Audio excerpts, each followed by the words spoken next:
What's going on, guys? I'm Tim Kelly, joined by Anthony SanFilippo. This is Phillies Stoplight on Pattison. And Anthony, the Phillies, we obviously talked about the Duran trade yesterday. They come back today. They acquired Harrison Bader, who is a veteran that I think has made quite a bit of sense for them. Stephen Kwan ultimately did not get moved. So you can make an argument that while Bader isn't a superstar, and I don't know that Kwan is, but clearly Kwan is a better player than Bader, that the Phillies got arguably the best outfielder moved, him or Laureano. So, looking at what they did in the outfield today, what do you kind of make of this trade? Because I think it's a good trade. It's not a great trade. Yeah, no, it's definitely a good trade. I mean, when you look at Bader's season that he's having, and you compare him to the outfielders that have been out there for the Phillies, and we're including Nick Castellanos in this as a guy who's played almost every game. Harrison Bader's got pretty much better numbers across the board. He's got a higher WAR, Fangraphs WAR than every one of the outfielders. He would be leading in most statistical categories or second in a few others. So he's a really good defensive player. So he's probably their best all-around outfielder in 2025. So yes, it makes them better. The question I think is more so, is it enough? Um, and it probably isn't enough for everybody, and I understand why people think that the Phillies should have done more. But the reality of it is when you look at what was out there in the outfield, you could make an argument for Ramon Laureano, but the Padres traded six prospects for two players in that deal, and I doubt that the Phillies were going to trade three guys for Ramon Laureano. And then beyond that, who were the other guys that went? Cedric Mullins, Bader's better than Mullins. Alex Call, Austin Slater, Jesus Sanchez, Josh Outman, Randall Grichuk, Willie Castro's a super utility guy, could play some infield as well, and Mike Yastrzemski. I mean, we're not talking about a big name at all. The names everybody wanted were, Stephen Kwan or Luis Robert, or going back to last week before he said he was not leaving Minnesota, Byron Buxton. Like those were the names that people wanted. Well, those guys didn't get traded. So there wasn't really another move that the Phillies could have made. So they're going to have hope that Bader makes them better, and that an internal move, which I know we're going to talk about, takes them that one step further. Yeah, and Adolis Garcia is another name that people had talked about, and I think it made sense to talk about, despite the fact that he's not having a good offensive year because he's a tremendous defender that has been a good power hitter in the past. He, despite an erroneous report at one point, did not get traded today. So a lot of these guys, like Luis Robert, I think the White Sox still value as a superstar, and that may ultimately pay off for them in the long run. But they certainly weren't getting that type of return at this trade deadline. Stephen Kwan, I think, is a very good player, but I'd stop short of calling him a superstar. And I feel a little weird because I was one of the first people to start talking about Kwan. I do think as it got closer to the trade deadline, people got a little carried away with like, oh, if you got Kwan, you're like assured to win a World Series. I don't think that's the case, and I certainly would not have given up Andrew Painter to get him. And we'll get more to Painter in a second. But let's finish on the outfield as a whole here. You have Bader coming in now, and it's unclear from what Dave Dombrowski said today, although I'm sure they actually know behind the scenes. But it's unclear whether they intend for him to play center field, left field, some combination of the two. A lot of that's going to be dependent on what happens with Justin Crawford. So, what is kind of your read, Anthony, on what happens with the outfield mix now that Bader's here? So my read is always to listen to the way executives answer questions about guys, right? So when Dave Dombrowski was asked a question about Johan Rojas, what did he say? He's like, "Oh, that's a decision for tomorrow." Well, you know what that sounds like to me? Johan Rojas is not going to be here tomorrow. He's going to be the guy that gets sent out. Um, and then when he was asked about Max Kepler, he's like, "Well, yeah, he's still part of the team." Well, that doesn't sound like a guy who's going to be part of the team for very long. But when he was asked about Justin Crawford, he spoke glowingly about him, Tim. He said all these wonderful things about him, and then he even addressed the concerns that are out there about Crawford, the fact that he hits a lot of ground balls, that he doesn't, that he goes the other way a lot. And he says, but you know what? that he's got an unusual swing, and but it works for him because of his speed. So like I think that he may not go to Crawford tomorrow. I don't necessarily know if that's going to happen tomorrow. I think there's probably some logistical things that have to be figured out about the fact that Max Kepler is making $10 million this year and he's still owed about 3.5. And so how does that kind of work out as far as a sunk cost? How much do you want to actually lose there? So I think that that decision is still a little bit down the line, not far. But the best thing that he said about Justin Crawford is we think he can play in the majors right now. Like he said it. He on the record came out and said that. So ultimately, and this is the thing that everybody cares about. They don't care about August 1st, 2nd, and 3rd against the Detroit Tigers. They care about October. Come October, Justin Crawford is going to be playing in this outfield, and it's very likely going to be Nick Castellanos, Justin Crawford, and Brandon Marsh and Harrison Bader, the three of them kind of platooning two spots, rotating two spots. I honestly think that that's how it's going to play out. And I think that the guys like Rojas and Kepler are not going to be here. Yeah, and I'm interested to see when Crawford is up because Matt Gelb had mentioned this a couple of days ago. It's not a lock that he plays center; he could play left Right. potentially. And the thing about Bader is he's still a really good center fielder. He's a really good left fielder too. He's made his name off of fielding well. And Marsh is, in my opinion, passable in center field. I think he's much better in left field. But Yep. if you want Crawford to play left field, you can make that work because you have Bader and you have Marsh in center field. You also have the possibility now, particularly if Rojas stays up, but even if he doesn't, to improve your outfield defense late in the game. We'll see whether they make that decision. I mean, it's hard to kind of say that Nick Castellanos having a negative visceral reaction did not influence them doing it because they haven't done it since, even though the numbers continue to say that that's the smartest thing to do. Yeah. And you know what, Tim? I mean, even if they do send Rojas down, you still can put Bader, Yeah. Marsh, um, and Crawford across the outfield, put Marsh in right, Yeah. Bader in center, and Crawford in left, and still have a very good defensive outfield for late in the game to protect the lead. So Yeah. you can And still do that.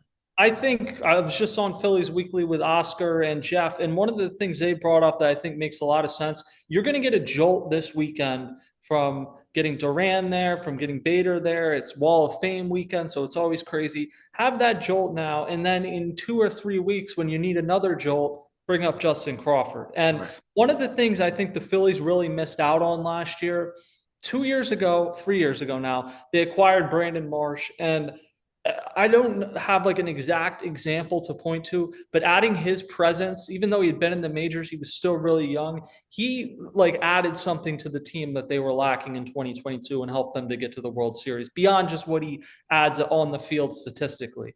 In 2023, they called up Johan Rojas, and for as much as a lot of people have soured on Rojas overall. The energy, the speed, having him in the outfield, like when you're in the dog days of an 162 game season, having a guy come up that's super stoked to get to the park every day, I think it rubs off on some of the veterans and reminds them kind of how special it is to have this privilege of playing in the majors. So bring Crawford up in a couple of weeks and maybe you get that type of jolt and it helps to carry you down the stretch of this season. So that's kind of where I'm at on the outfield. Now, as far as holding on to Andrew Painter, I asked Dave Dombrowski about this. And with Painter, again, there's no set date that he's going to be at the majors. He's pitched very well in his 2 starts since the All-Star break. But the big thing was the Phillies.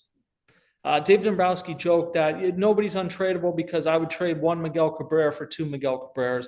It's a funny line, but ultimately that's not like a real thing. And I don't, considering they didn't trade him for Garrett Crochet, I'm not sure why they didn't trade him for Garrett Crochet last summer when he was rehabbing from Tommy John. There's no reason now that Painter is healthy to think that they were going to trade him this year. And I think it's the right move. Like in hindsight, maybe you should have traded him for Crochet, as good as Crochet is. There was no one available in my mind at this deadline, really, that was even worth considering trading Andrew Painter, let alone actually pulling the trigger on it. Yeah, no, I'm in total agreement with you, Tim. And when you have a pitcher who you look at and you project, and look, sometimes you just know, right? Sometimes you just look at these guys and you go, yeah, he's going to be that. And you know, I think that when I look at Andrew Painter, I'm trying to decide like what kind of pitcher he's going to be.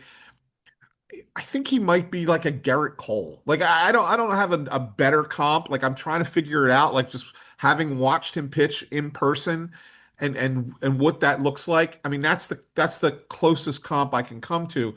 But I see it now, right? And even though he's struggled a little bit in AAA, even though his last two starts have been much better, probably his best two starts at AAA so far. Went over 100 pitches for the first time. Like you could see it coming, and so when you have that guy, and with pitching being at such a premium, there's no reason to just pawn it off for something else that's not quite as important, Yeah. you know? And so, like, is Andrew Painter going to be the ace of the staff in 2026? No, he's not, but he may be the ace of the staff in 2028. And so, in that regard, you keep him. You absolutely keep him. If he was just a Mick Abel type, where you look at it and say his ceiling's middle of the rotation, well, then guess what? Then yeah, that's good. It's good to have, but at a trade deadline, you can move that. Yeah. You don't move a top of the rotation, a potential ace at a trade deadline for a player that maybe makes you a little better right now. Yeah. So And I that, think it's the right thing to not trade. that's how I feel to a T. I mean, they mentioned Gavin Floyd's name on the broadcast the other day. Yeah. That's about the type of career I see McAble having, where he's like in the league for a decade, has some nice seasons, but it is not someone that you're going to trade and 5 years later beyond like how the Mets are. I mentioned this yesterday, but how the Mets are now for having traded Pete Crow Armstrong for a couple months of Javier Baez. It's not like that, but uh, I think Andrew Painter, if you truly believe, and clearly the Phillies do believe that he is going to be an ace, even if he has not ascended at the same pace that you maybe would have expected coming into the season, he's 22 years old. You're guaranteed 6 years of control with him whenever you bring him up to the majors. I'm just not in the business, even if he's a number two starter, of trading those type of guys. Like I view Abel as a number four starter. And that's good. When you're a team that has the financial resources of the Phillies, it's not hard to find a back end of the rotation guys, even if at times in the last couple of years it seemed that way. It's not hard to find those type of guys. You don't give away aces. You don't give away even number two starters. And I applaud them for kind of having this belief and standing on it because certainly there is a lot of pressure. But I think if Andrew Painter is 80% of the pitcher that we believe he can be, in a little while, people are going to say, wow, that was insane to think about giving Andrew Painter up. And I don't think the Phillies ever did think about giving Andrew Painter up. I think it was a sports talk radio creation and internet creation, but it was not something that they truly were ever going to do. So one thing that I don't think anybody's really thought about because we hear the narratives that are driven by exactly what you talk about, sports talk radio, social media, whatever. The one thing that everybody was like the Phillies need to be all in, the Phillies need to be all in, and they are. There's no question that they are all in, but they're not all in to the sense of we're going to completely do what the Padres did and deplete the farm system. And the reason that they're not is because you do have to remember this team will be competitive in 2026. And if there's a season in 20, some semblance of a season in 2027 after the labor war, they're going to be a contender that year as well because all of their big name players that are making the most money are signed for at least those next 2 years. So if you know that okay, we're going to have to make some changes over the course of the next two seasons, well, we need those young players to kind of step into those roles as they did in 22 when this all started, when you had the Bryson Stotts and the Alec Bohms kind of come into their own a little bit there, and then Brandon Marsh was traded for. He was a young player brought in. Like you need those guys to kind of be part of what you're doing in 26 and 27 as well. You can't, I don't think anybody in this city would have wanted the Phillies to get rid of all of their prospects, go for it this year. Let's say they don't win and then come back next year and then not be good. Like, I don't think anybody would want that. I think you would prefer to say, all right, we didn't get there. Let's take another crack at it next season as well. So I think that's part of what this is. And so to come out of the deadline and still have Painter, Aiden Miller, Justin Crawford, and I'll be honest with you, I think internally they have Aaron Escobar ahead of Eduardo Tait. So I think that in their mind, their top four prospect players are still here. And so that kind of lets you know that as you go into next season and the season after that, that they feel like they can still be competitive ball club with the combination of veterans that they have on the roster and young talent that's coming in. Yeah, and I think, look, I would make the trade for Durant 100 times out of 100. So Yeah. I'm not saying never trade prospects, but also this notion that crops up on social media. Well, how did keeping Dominic Brown work out? Or you didn't get burned by trading Kyle Drabeck. Like it's just such a loser attitude. There's going to be an entire weekend this weekend dedicated to Jimmy Rollins, who was a prospect you brought up. There will be weekends in the future dedicated to Chase Utley, Cole Hamels, Ryan Howard. Go down the list. Ed Wade is going on this weekend for drafting many of those people. Like, and it's great that you've been able to build the team largely through free agency. It doesn't usually work like that. That you get Harper, Schwarber, Wheeler, you nail all those. Trey Turner's having a very good season. Like, eventually, some of these guys are going to get older. Wheeler is no longer on a team-friendly deal. If Schwarber's back next year, he's not going to be on the same team-friendly deal. So you need, unless there's going to be an unlimited budget, which there isn't, you need some of these other guys to come up and supplement it. And Dave Dombrowski kind of talked about that. And that's the reality, even if you're a big market team, that unless Steve Cohen comes through and spends like an unlimited supply, you need other guys to come through. And depending on how the labor situation you alluded to goes, you may not be able to do that to the same extent in a few years. So I am big on, yes, you want to win this season. I get it. There should not be a 10-year drought. And John Middleton, I know from him telling us, is scarred by that 10-year drought that was after. And those seasons count. 2029 counts just as much as 2025 counts. And Yep. yeah, some years, by definition, you're going to be more in than others.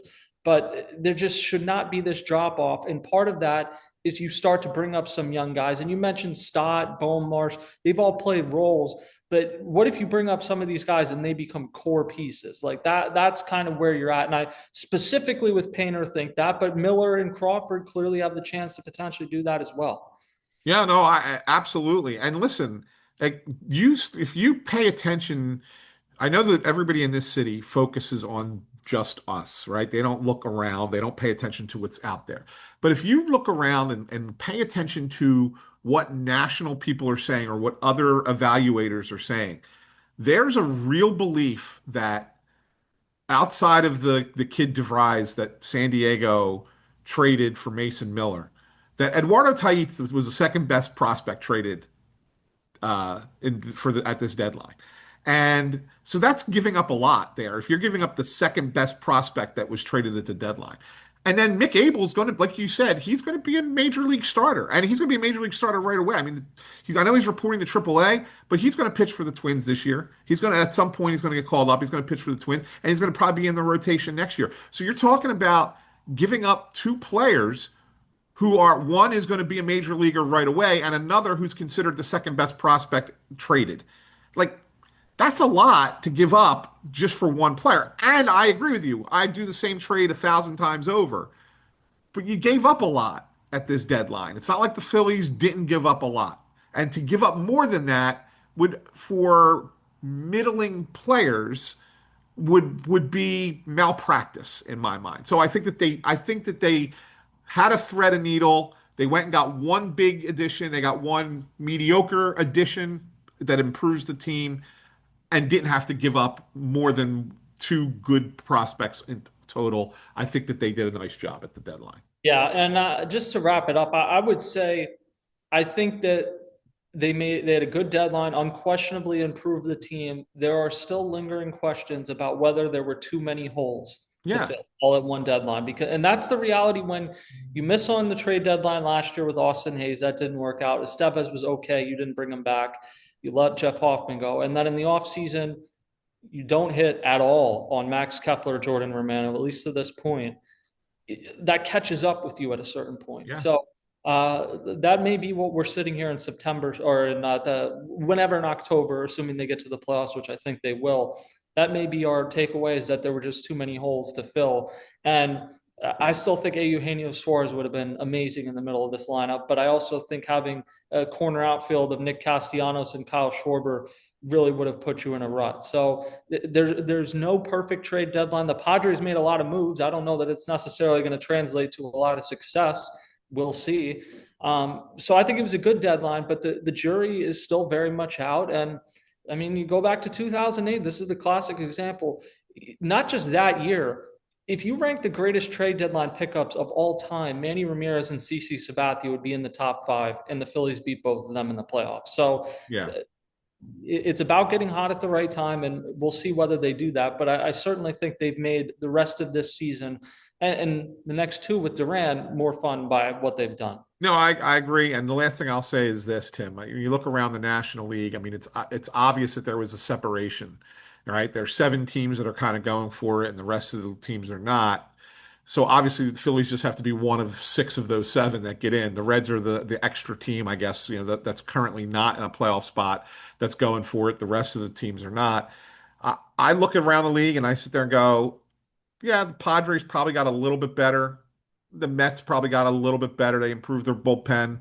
Um, but nobody really overwhelmed me in the National League. I don't look at it and say, oh, well, now there's a clear-cut favorite that came out of because of the moves that they made at the deadline. I think everybody kind of stayed where they were, and it's going to be, one of those teams that finds their way, that gets hot like you said, gets hot at the right time, that pulls this out and gets into the World Series. So Phillies are still one of those teams, and October will dictate what ends up happening, but they're still right there, and it just doesn't change, hasn't changed even after a crazy deadline in Major League Baseball. Yeah, and I think if they had made like their big bullpen move was like trading for Kyle Finnegan, like I think people would Yeah. be right to say this team can't win a World Series. I think with Duran, you're going to have David Robertson come. Like you have drastically improved this. We'll see if it's enough, but I think that they improved their biggest needs, and we'll see what happens. So that's going to do it for this episode of Phillies Stoplight. Check out on Pattison.com, and we will talk to you guys next time.